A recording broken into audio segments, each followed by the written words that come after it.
Who do you turn to when you want to check out a company you plan to do business with? Well, for tens of millions of people every year, it's the Better Business Bureau. You know the name. But what you've never heard until tonight is that the organization itself is under fire. How do companies earn the Better Business Bureau's coveted A rating or have their reputations tainted with an F? Chief investigative correspondent Brian Ross has uncovered troubling accusations. The Better Business Bureau is used to giving out D's and F's, but tonight it gets some bad grades of its own. On Hollywood's biggest nights, when the stars come out and everything has to be the very best, it's Wolfgang Puck who is chosen to prepare the big gala dinner. A celebrity in his own right, with restaurants across the country, and a regular on Good Morning America. Puck's brand and reputation are impeccable. Yet the Better Business Bureau has slammed parts of Puck's food empire with grades as low as an F, which Puck says is because he won't pay them to become a member. You know, if you become a member, you're sure to get an A. But if you don't pay, it's very difficult to get an A. And I don't know what we do wrong or right. We're in business for 28 years. The Better Business Bureau has been just as harsh with other well-known companies who have not paid to become members. An F for the five-star Ritz-Carlton Hotel in Boston, with only 2 complaints. 1 million customers served, 2 complaints, resulting in an F rating. Seems to be somewhat unusual, to say the least. Even Disneyland, owned by ABC's parent company, also got an F last year from the Better Business Bureau, before it was changed to an A once bloggers questioned the grade and the case was reviewed.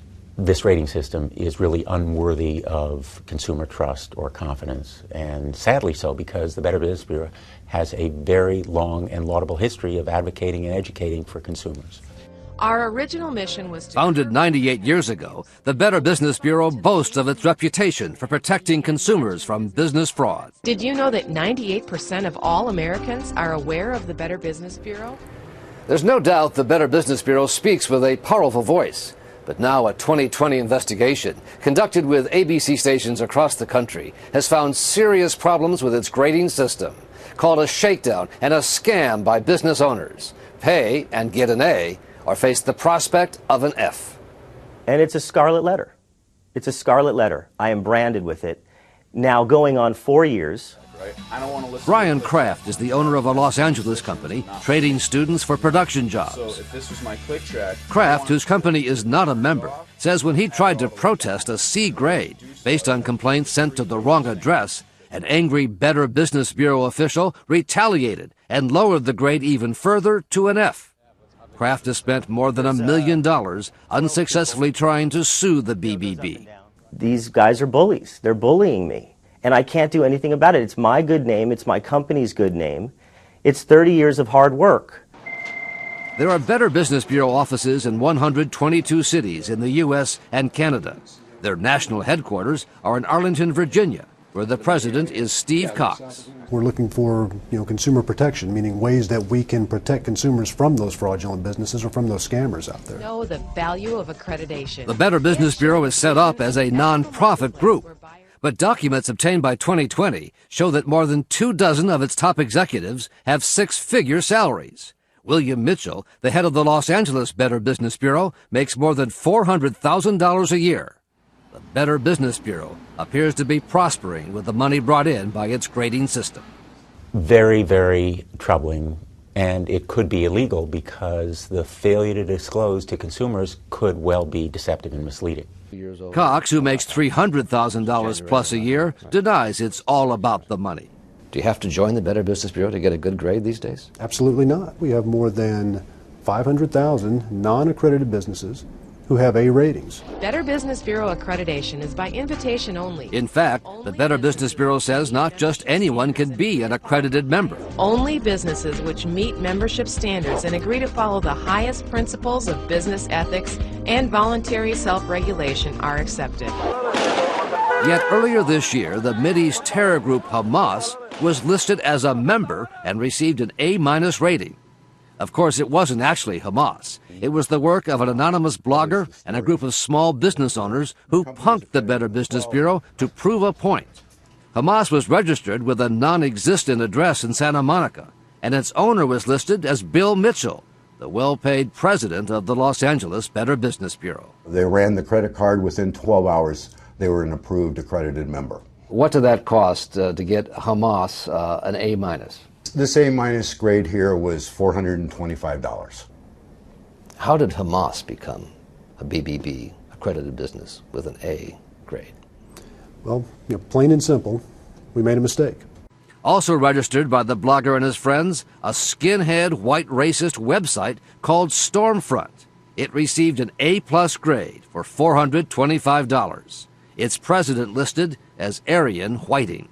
You can probably draw the conclusion from that they're more interested in the money than their credibility. Well, Brian, that's, again, we make mistakes. We've made a mistake This is here. yet another mistake? It's on the website today. Stormfront and its A-plus were removed from the website the day after our interview. You'll take anybody's money and give them an A, as long as the credit card is valid.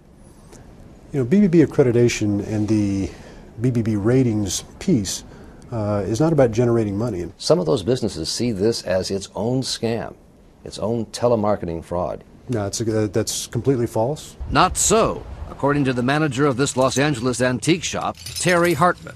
So by paying for the year... 2020 listened as she says she was told by a Better Business telemarketer she had to pay a membership fee if her C grade was to be improved, a grade based on one old complaint that had been resolved. If I don't pay for this, my grade will remain a C? Hartman gave her credit card number, 5588. and the next business day, her C became an A+, and the one complaint was wiped off the record. And I feel that I've been taken. I feel like I had to buy the membership to raise our grade. You can't win. You cannot get an A without buying it, basically. Are you aware of this? That business people are able to buy A's? That's an inaccurate statement that business people are able to buy A's. But here's another example involving the owner of a California company that provides clowns for parties. We were there as Carmen Tellez says she was told by a Better Business Bureau telemarketer she had to buy a membership to get rid of a C- based on a 2-year-old complaint that had already been resolved. How long does that take to get a better grade? The very next day, after paying $395, her C- became an A+. If I'm paying for a grade, then how are the customer supposed to really trust the Better Business Bureau? I would say that is in violation of our sales policy. And you think these are just anomalies? Yes, I believe they are anomalies. Now, that's not to say Not that... indicative of a standard way of doing business? Of a fraudulent business practice? Of course not. No, the BBB is not operating fraudulently. 45 minutes into our interview, Cox took off his microphone after his publicist said time was up, that our allotted hour in the office had expired, even though we had more questions. We're not through here. It may be.